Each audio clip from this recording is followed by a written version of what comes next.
اس کی دھوم ہو جاتی تھی۔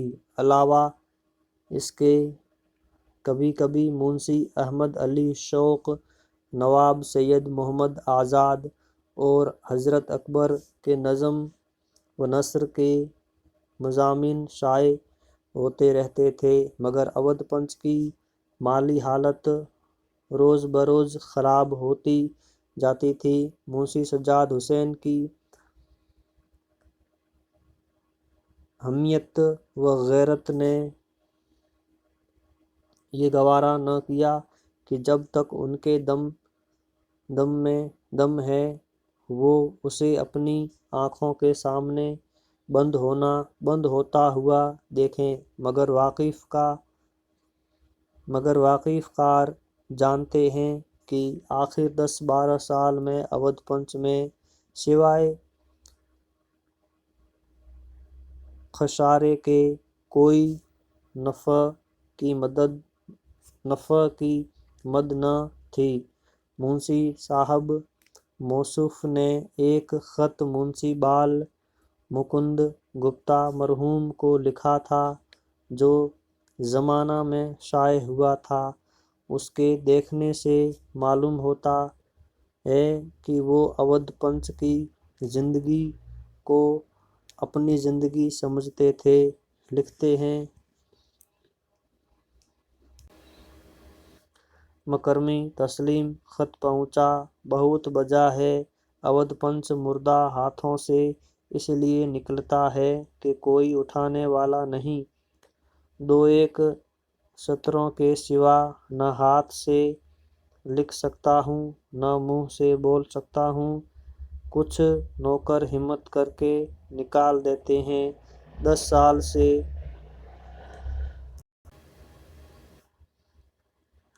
فالج میں گرفتار لبِ گور ہوں۔ جب کسی طرف سے اطمینان نہیں تو کیا انتظام ہو سکے؟ اخبار صرف اس لیے نکالتا ہوں کہ جیتے جی مر نہیں سکتا، ورنہ اس عارضے کے ہاتھوں مجھے کیا برا تھا مرنا اگر ایک بار ہوتا۔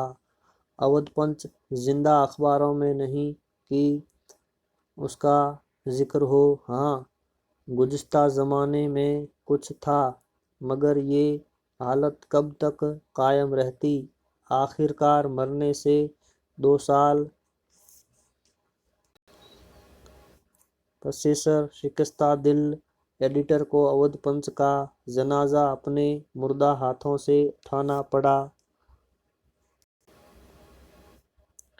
یہ وہ زمانہ تھا جب کہ ضعیف جسم میں خون کے 10-20 قطرے ضرور باقی تھے، مگر گرہ میں 1 پیسہ نہ تھا۔ اودھ پنچ چلتا تو کس طرح چلتا؟ گو کہ باوجہ ایڈیٹر کے باوجود دلبِ گور ہونے کے یہ تمنا ضرور تھی کہ گو ہاتھ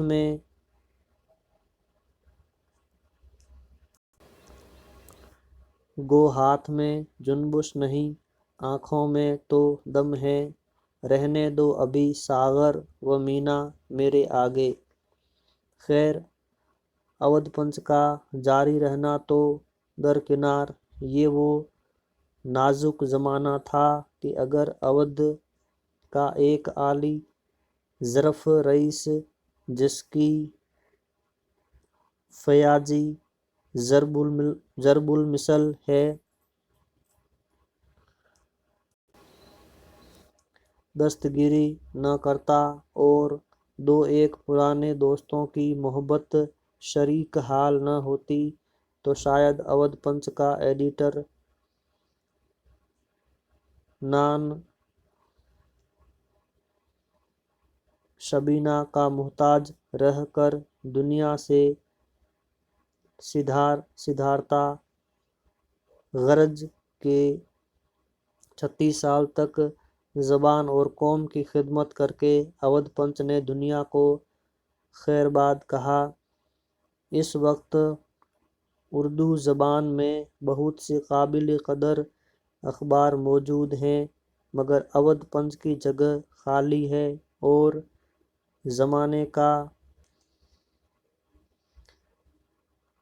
رنگ کہہ رہا ہے کہ عرصے تک یہ جگہ خالی رہے گی، مگر اردو زبان کی تاریخ میں یہ زندہ دلی کا فسانہ ایک یادگار فسانہ ہے اور اس کی یاد قدردانوں کے دلوں سے آسانی سے فراموش نہیں ہو سکتی۔ آج اودھ پنت ہماری نگاہوں کے سامنے نہیں، مگر اس کے تذکرے سے سخن سنجوں کی محفل خالی نہیں۔